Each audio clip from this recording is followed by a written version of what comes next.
Today I'm going to take a look at this article on the BBC News site. So you can see here it's trying to scare us with the headline, "Will the Gulf Stream really collapse by 2025?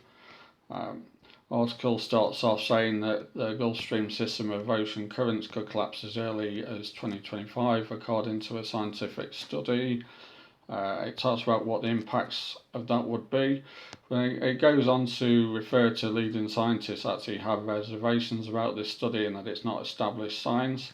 So the first thing to think about here is that you can't imagine the BBC actually having an article about a study that is not established science, so it's somehow cast out on climate change.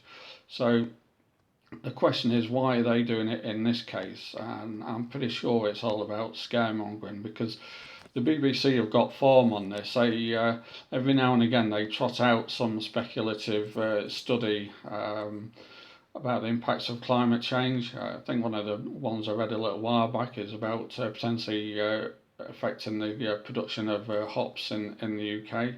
So this is part of a pattern, but it goes on to say, according to leading scientists, it's far from certain that these ocean currents will shut down this century. It also refers to the IPCC, saying it would not collapse as quickly as this study has suggested.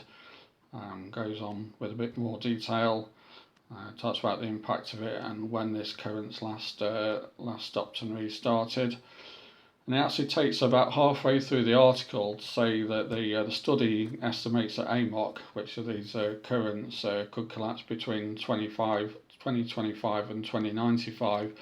So that clearly depends on global CO2 emissions over that time, but it's not clear what the 2095 end date is. So does that mean that if emissions fell to sort of net zero, that it's simply after that date those currents wouldn't shut down, or that regardless of how emissions carry on, that it will definitely shut down at 2095?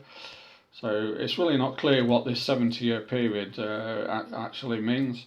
It's not unusual for media outlets to be fairly sloppy about reporting studies and not really fully explain things. And then it also goes on here, you can see the subheading skepticism, and then there's other people here saying there's good reasons to be skeptical about this study.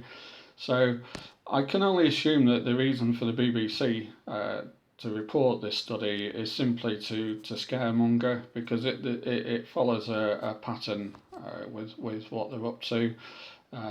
Scary headline there, and then people wonder why there's so much anxiety, particularly with young people, about climate change. Because if we're going to have outlets like the BBC reporting highly speculative things here, which by their own admission in the article is not even established science, and there's a lot of skepticism about it.